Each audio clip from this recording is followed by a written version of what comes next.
जय हिंद दोस्तों, कैसे हैं आप। आशा करता हूं कि आप सब लोग ठीक होंगे। मेरा नाम है आशीष भारतवंशी। जैसे कि हमने प्रॉमिस किया था, हम यदि हीरोज पढ़ रहे हैं तो हम विलन भी पढ़ेंगे। इसीलिए आज हम शुरू करने वाले हैं भैया अकबर का टॉपिक।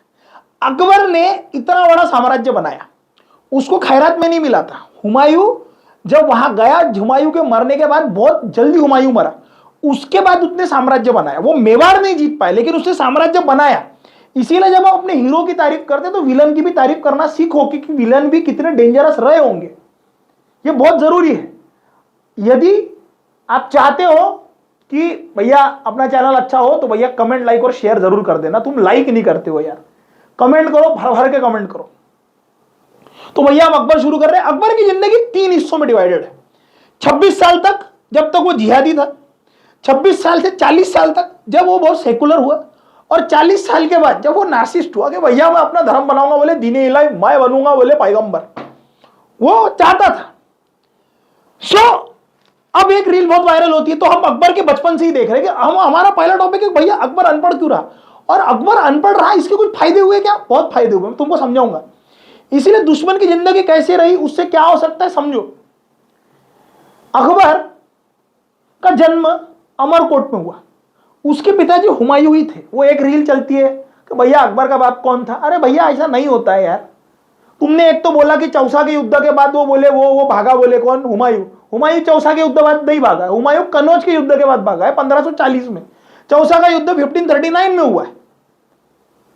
बोले वो अमरकोट के राजा विशाल थे। अमरकोट के राजा उस समय में विशाल नहीं थे। अमरकोट के राजा राणा प्रसाद थे। और रीले ऐसी कुछ भी कुछ बना रहे हो। बोले मेरे को नहीं पता उसकी मां कौन थी, मैं बता था कौन थी। अकबर का जन्म होता है 15 अक्टूबर 1542 को अमरकोट में। उस समय हुमायूं की उम्र थी 34 साल।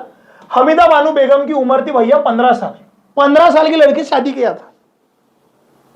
हाउसी तो थे ही वो।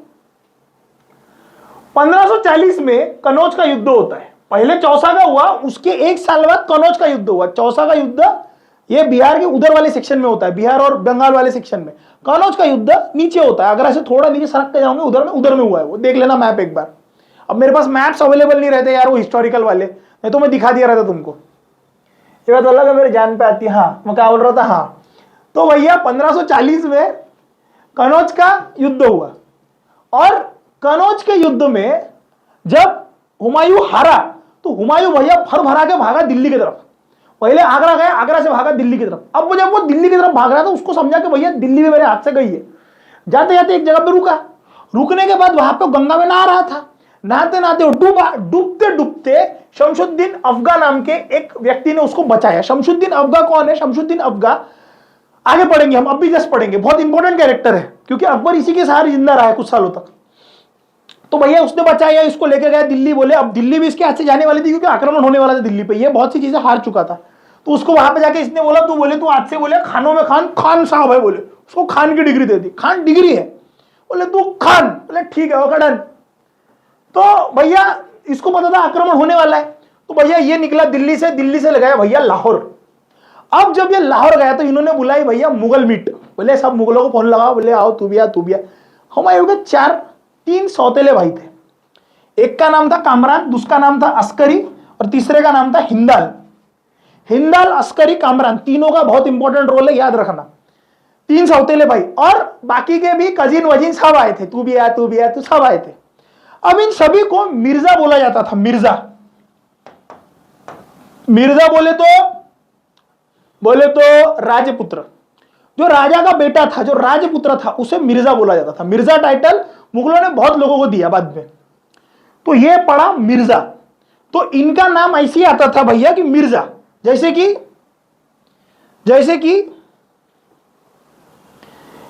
आता था कामरान मिर्जा, अस्करी मिर्जा, हिंदाल मिर्जा, मिर्जा ही नाम रहता था। इन अ सिमिलर फैशन ये सब मीटिंग हुई, फिर सब अपने अपने रास्ते निकल गए। कोई इधर, कोई इधर, कोई इधर, कोई इधर। हिंदाल और नासिर मिर्जा, ये कजिन भाई, ये गए वापस सिंध में अपने जमींदारों के पास में। सिंध में एक्चुअली हुमायूं ने सबसे मदद मांगी थी। तो मदद मांगने की वजह से सब अपनी अपनी मदद इकट्ठा करने के लिए इधर उधर गए। ये गए अपने जमींदारों के पास सिंध प्रांत में। कामरान और आस्करन जो था वो गया वापस से काबुल कंधार की ओर। अब आस्करन ने शेरशाह सूरी को फोन लगाया, बोले मैं तेरे को लाके दूंगा। तो भैया ये बात इसको पता नहीं थी, लेकिन इसको पता चला कि शेरशाह सूरी को पता चल चुका मैं लाहौर में हूं, वो लाहौर में आक्रमण करेगा, इसीलिए ये भैया ये पट्टा लाहौर से भागा सिंध की ओर, सिंध में गया हिंदाल के पास। अब इसका प्लान ये था कि हिंदाल, एक और था यादगार मिर्जा और राणा मालदेव, यानी कि जोधपुर के राजा, जोधपुर, राणा मालदेव, हिंदाल और यादगार मिर्जा, तीनों को मिला के बोले भैया मैं बोले गुजरात प्रांत जीतूंगा और उसके बाद जाके बोले मैं शेरशाह सूरी पे आक्रमण कर दूंगा। ये इसका प्लान था, एक नंबर जबरदस्त, ठीक है। फिर इसके बाद ये सिंध में रुक गया, लेकिन वो प्लान सक्सेसफुल हुआ नहीं, ये सिंध में रुक गया। जब ये सिंध में रुका 1541 के दरमियान इसको एक लड़की पसंद आ गई, हमीदा बानू। अब यहां पे ट्विस्ट है, अब यहां पे लव ट्रायंगल है। हमीदा बानू हिंदाल की गर्लफ्रेंड थी, 15 साल की थी गर्लफ्रेंड, हिंदाल को पसंद थी। हिंदाल बोले शादी मत कर, बोले मैं तो करूंगा। उसने भी पहले मना कर दिया। इसके पिताजी का नाम था अली अकबर, अली अकबर वहां का बहुत बड़ा जमींदार था, इसकी ये बेटी थी, बोले मत कर, बोले मैं तो करूंगा। अब मुसलमानों में प्रथा होती है कि भैया तुमको सामने से मेहर देना पड़ता है, जैसे आप लोग अपने दहेज देते हैं ना, वैसे मेहर देना पड़ता है, लड़कियों को देना पड़ता है। तो इसने 1 लाख रुपए उस समय जमा करवाए, इसके खुद के खाने के वांदे थे, लेकिन 1 लाख रुपए कर्जा लिया और कर्जा दिया, और कर्जा दे के 1,1541 के 1 लाख की बात कर रहा हूं मैं, आज की 40-50 करोड़ की नियर अबाउट है वो, कम लेकिन ज्यादा नहीं, ज्यादा लेकिन कम नहीं, सॉरी। और उसने शादी करी। तो हिंदाल के साथ में भी इसका झगड़ा हो गया, बोले अब मैं नहीं रहूंगा, बोले तेरे पास। शादी वादी करी, बोले अब मैं जाऊंगा बोले जोधपुर। अब वो निकला जोधपुर की तरफ। अब राणा मालदेव ने फोन लगाया शेरशाह सूरी को, बोले वो आ रहा है, उसको टपकाते बोले अपन। अरे साले ये उसको पता चल गया। तो इसके साथ में 40-50 लोग थे। ये ऐसा देखोगे तो सिंध से ऐसा आते तुम जोधपुर की तरफ इधर, तो बोले यार ये तो आक्रमण हो रहा है मेरे ऊपर। तो ये सिंध से सीधा भागा अमरकोट की ओर, और इसके कुछ सारे साथियों ने इसको छोड़ दिया। अब ये जब अमरकोट की ओर भागा, तो अमरकोट के उस समय पे राजा थे राणा प्रसाद, और राणा प्रसाद को इस पे और इसके 15 साल की छोटी सी बीवी के ऊपर दया आ गई, बोले आ जाओ, बोले रह लो। और यहीं पे ये कम से कम ये 1 साल तक रहा, एक से सवा साल तक। और अक्टूबर के महीने में 15 अक्टूबर 1542 को, अगस्त में शादी हुई, सितंबर में निकला वहां से, पहुंचा, एक सवा साल वहां रहा। 15 अक्टूबर 1542 को वहीं पे अकबर हुआ। तो ये फकालिया करना छोड़ दो, अकबर कैसा हुआ, वो तो उधर था इधर था, नहीं था, बाद में गया वो, सुनो पूरी बात। 15 अक्टूबर 1542 को वहां से वो निकला, 15 अक्टूबर को अकबर हुआ। अकबर के पैदा होने के बाद 1-2 महीने तक इसकी झमक गई राणा प्रसाद के साथ में। अब राणा प्रसाद के साथ में झमकी, इसने फिर से फोन किया आस्करन को, आस किया कि भैया बोले मेरे को मदद कर। आस्करन बोला ठीक है मैं करूंगा। आस्करन बोले मैं मदद करूंगा, लेकिन उसके लिए तेरे को बोले कंधार आना पड़ेगा। तो ये आस्करन से मिलने के लिए कंधार गया। और जिस समय पे ये बाबू कंधार जा रहा था, तो इसको पता चला कि भैया इसने तो शेरशाह सूरी को बता के रखा है और ये मेरे को पकड़ के आने वाला है। तो जाते वक्त इसने टेंट लगाया था, तकरीबन ये दिसंबर की बात है, 16 दिसंबर की। और वो टेंट के अंदर में ये था, इसकी बीवी थी, इसकी अकबर की एक सौतेली बहन थी, वहां पे इसकी दाई मां थी, उसके बाद में शमशुद्दीन था, ये सारे लोग वहां पे थे। अब जब ये उस टेंट के अंदर में था, इसका अटैक होने वाला था, इसको जब पता था, ये अकबर को और उसकी सौतेली बहन को वहीं पे छोड़ के, दाई मां और शमशुद्दीन के साथ छोड़ के वहां से भाग गया, लिटरली भागा अपनी बेगम के साथ में। एक तरदी बेग करके व्यक्ति था, इसका सिपाही था, उसको बोले तू मेरे को घोड़ा दे, ये बैठेंगी मेरी 15 साल की बीवी। उसने घोड़ा नहीं दिया, तो फिर उसने अपनी बीवी को अपनी घोड़े के सामने बैठा के वहां से निकला वो। और जब वो निकला तो उसके पहले उसको बैरम खान मिलने आया था। Bairam Khan is one of the most important character. ये हुमायूं का सेनापति था, लीड चीफ सेनापति था। अकबर का बहुत ध्यान रखा है बैरम खान ने आगे जाके। अब ये बैरम खान उस समय गुजरात में था, ये युद्ध के बाद में कनौज के। इसको जब पता चला कि ये कहां पे है तो ये उसको मिलने आया, और वो आया सीधा बैरम खान को मिलने के लिए। ठीक है, अब ये जब बैरम खान को मिलने आया तो बैरम खान के साथ में बैरम खान ने इसको बोला कि भैया, बोले तुम, बैरम खान शिया था, बोले काम करेंगे, ईरान का राजा शिया है, मैं उससे बात करवाता हूं, अपन ईरान भागेंगे बोले। और वो अपने बच्चे को वहीं पे छोड़ के ईरान भाग गया और अकबर हो गया किडनैप। 2 महीने का अकबर और उसकी बहन, सौतेली बहन, हो गए किडनैप। इंटरेस्टिंग कहानी अकबर की, मजा आती है सुनने में। वो हो गया किडनैप। अब ये साला जब किडनैप हुआ तो इसने, मिर्जा अस्करन ने उसको किडनैप किया। इसने अपनी बीवी सुल्ताना, 16 दिसंबर को किडनैप हो गया, अक्टूबर में जन्म है, 2 महीने का था वो, सुल्ताना के पास में दे दिया अकबर को, और उसकी बहन को बोले रख, संभाल इसको। और साथ में महामनागा यानी कि जीजियानागा यानी कि उसकी दोनों दाई मां और शमशुद्दीन, ये तीनों भी उसके अंडर में चले गए। और बैरम खान के साथ में हुमायूं, शाह तहमस्प, वो ईरान का राजा था, वो गया वहां पे, बोले मेरे को हिंदुस्तान जीत के दे, मैं तेरे को काबुल कंधार जीत के दूंगा, पूरा का पूरा। तू मेरे को हिंदुस्तान जीत के दे, मैं तेरे को काबुल कंधार जीत के देता, दोनों दूंगा। बोले काबुल और कंधार तेरे अंडर में रहेगा, हिंदुस्तान मेरे अंडर में रहेगा। डन। अकबर जब पैदा हुआ था ना, अब सुन लो थोड़ा सा, एक पॉइंट मिस हुआ। अकबर जब पैदा हुआ था ना, तो अबू फजल ने उसको पैदा होने में बहुत अलग अलग कहानी रंगाई थी। बोले जब वो पैदा हुआ तो बोले हुमायूं को बोले रोशनी आती हुई दिखी, बोले उसकी दाई माँ जिसने उसको दूध पिलाया, बोले और शमशुद्दीन को ऐसा सपना है, बोले कि उसके हाथ में चांद खेलने वाला है। उसकी माँ जो थी बोले अमीना बेगम, उसको बोले सपना दिखा, बोले कि भैया कोई तो भी इतने बड़े रेगिस्तान में, अमरकोट के रेगिस्तान में, वहां पे बोले उसको बोले पोमोग्रेनेट आया, यानी कि वो अपना अनार आया, बोले अनार पूरा रस भरा अनार उसके सामने आया, बोले उसको दिया बोले किसी ने, और वो उसने खाया, बोले उसके बाद में अकबर हुआ। ऐसा बहुत अदरक लहसन कहानियां बोले वो रंगा के और फेंकम फाकी उसने वहां पे दिए हैं।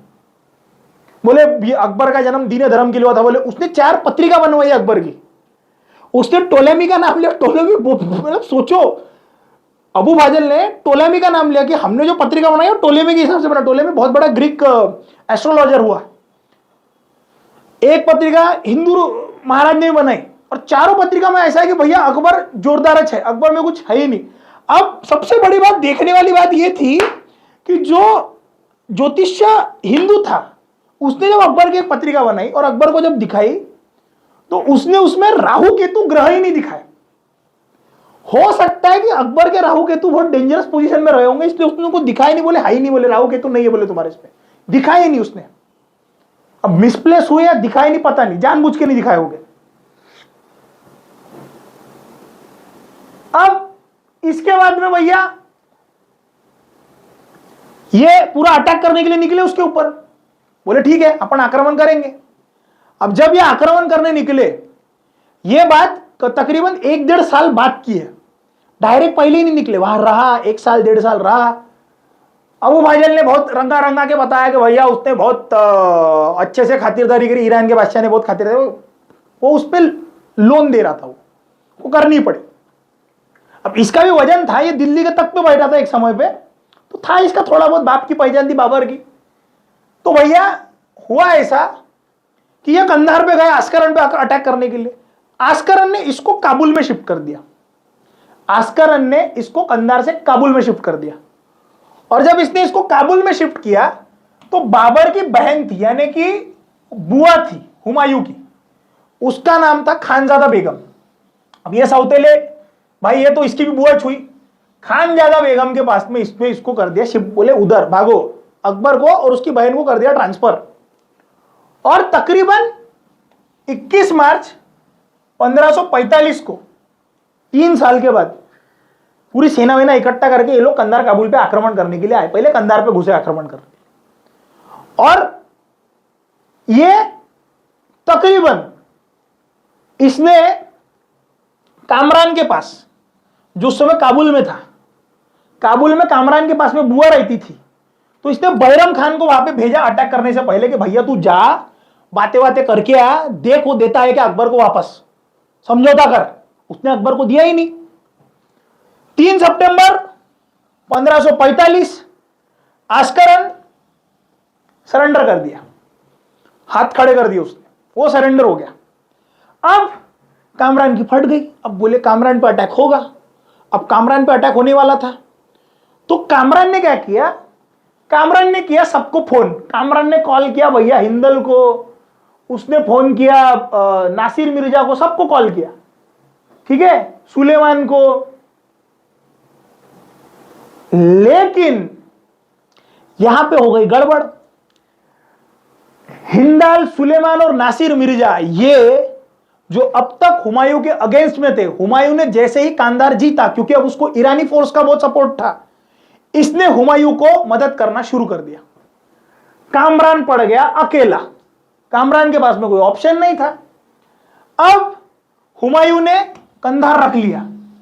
उस समय पे डील तो यह थी कि कंधार देना था ईरान को, लेकिन इसने दगा दे दिया और बैरम खां को इसने कंधार का किलेदार घोषित कर दिया। 1546 से 1552 काबुल जो है ये तकरीबन 6 सालों के लिए, काबुल कभी हुमायूं के अंडर में तो कभी कामरान के अंडर में। बदायूं ने ऐसा लिखता है कि भैया वहां पे रहने वाले जो सारे उज़्बेकी और ये सब पठान वठान लोग जो थे वो साले कीटक की तरह थे। 6 महीने नर की तरह बिहेव करते थे, 6 महीना का मादा की तरह बिहेव। ऐसे होता है ना, कोई कीटक होते हैं कि जो आधा साल मादा होते हैं आधा साल नर होते हैं, वैसी बिहेव करते थे बोले, कभी नर कभी मादा, कभी नर कभी इधर कभी उधर, कभी इधर कभी उधर। तो वो हुमायूं के अलट पलट होते रहता था। अब इसमें सबसे बड़ा टेंशन ये था कि अकबर, ये हुमायूं जब जब कामरान पे आक्रमण करने जाता था, तब ध्यान सुनना, अकबर जब जब कामरान पे आक्रमण करने जाता था, कामरान के अंडर में अकबर था, तो वो अकबर को दरवाजे पे बांध देता था, तोप के सामने बांध देता था कि तू मारने आया तो मैं अकबर को उड़ा दूंगा। सोचो 3 और 4 साल का बच्चा, उसके दिमाग के ऊपर क्या बीत रही होंगी। तकरीबन 3.5 साल का अकबर हुमायूं के हाथ में बाद में लगा। एक समय पे फिर बाद में 3-3.25 साल का हुआ, तब जाके अकबर उसके हाथ में लगा। उसके पहले जिंदगी के 3 साल हुमायूं के साथ में वो था ही नहीं, वो था ही नहीं। उसके बाद में उसके हाथ में। सोचो एक बच्चे के माइंडसेट में क्या घुमा होगा कि भैया उसको तुम तोप के सामने बांध रहे हो, 3 साल के बच्चे को, हाँ मारने आया ना बात। उसका माइंडसेट कैसे डेवलप हुआ होगा, सोचने वाली बात है। विलन। और एक समय के बाद में ये जो अपना कामरान था, कामरान को भी सरेंडर करना पड़ा। अब कामरान के बारे में कहानियां बहुत मशहूर है कि कामरान कोई सादा सुदा नहीं था, कामरान बहुत बदमाश था, बहुत बदमाश था, बहुत बदमाश था। तकरीबन 1556 के दरमियान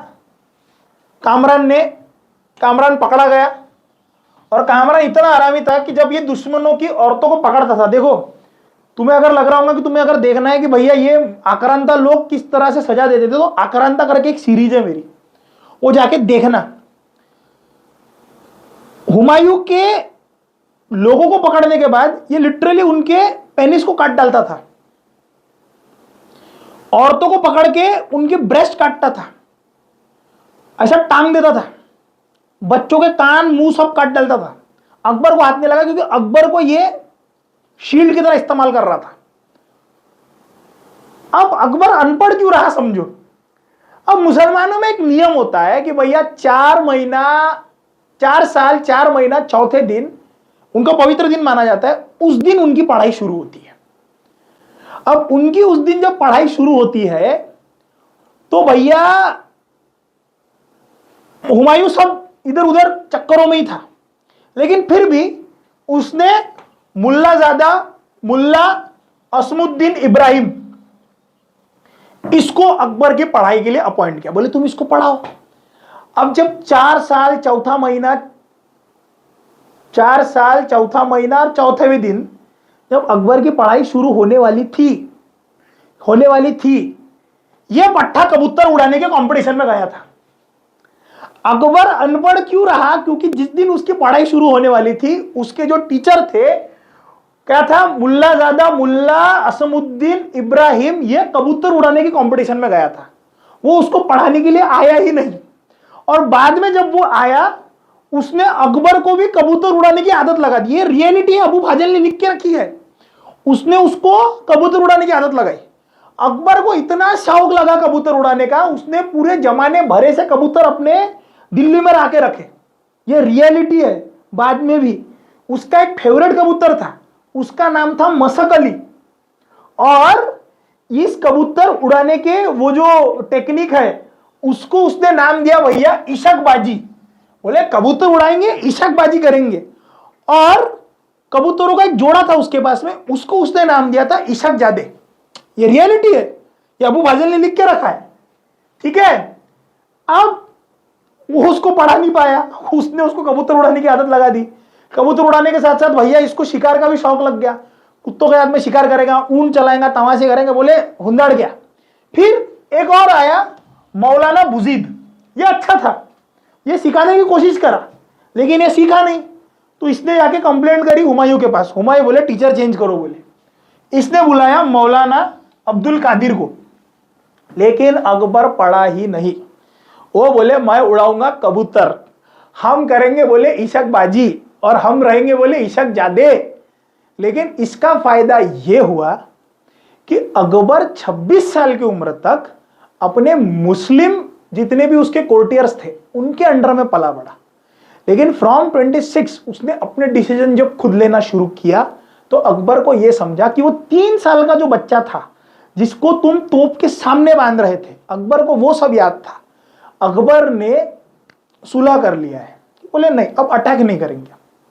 उसको पता था झगड़े होंगे तो सिर्फ झगड़े शुरू रहेंगे, कभी मैं हार भी सकता हूं, मुझे भागना भी पड़ सकता है, मुझे वैसे नहीं भागना है जैसे मेरा बाप भागा था। इसीलिए अकबर एक्सट्रीम कट्टर नहीं हुआ। अगर अकबर कट्टर हो जाता, खुद से वो पढ़ लेता सारी कट्टरता की चीजें कि नहीं जो भी होगा, तो अकबर दीने हिलाई कभी नहीं बना था। तो अकबर अनपढ़ रहा, इसका एक फायदा यह हुआ कि वो 26 साल के बाद में कट्टर नहीं हुआ। 26 साल तक उसने माराकाट किया है, नो डाउट, वो 26 साल के बाद भी कर सकता था, लेकिन उसने नहीं किया। तो आपके बचपन में आपको जो बहुत सॉलिड चीजें मिलती है ना, वो आपके जवानी में आप अप्लाई करते हो। इसीलिए आप जब अपने बच्चों का फाउंडेशन तैयार करोगे, तो ऐसा करना कि वो जब उसको मैच्योरिटी आएंगी तो वो वहां पे यूज कर सकता है। समझ में आया? तो भैया अकबर इसीलिए अनपढ़ रहा क्योंकि कबूतर उड़ाने के लिए गया था। समझे? तो ये था अकबर का पहला चैप्टर। अकबर बहुत हौच-पौच में बड़ा हुआ है, और जब वो दिल्ली के तख्त पे बैठा तो अकबर 14 साल का था। और अब हम कल पढ़ेंगे कि 14 साल के दिल्ली के तख्त पे वो बैठा कैसे, और दूसरा हम पढ़ेंगे कल, यानी कि नेक्स्ट चैप्टर में हम लोग पढ़ेंगे दूसरा, यानी कि अकबर को अग्नि पूजक बोला गया है।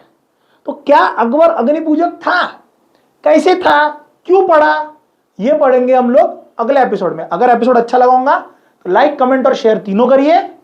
मिलते हैं अगले एपिसोड में, तब तक के अपना ध्यान रखिए। जय हिंद।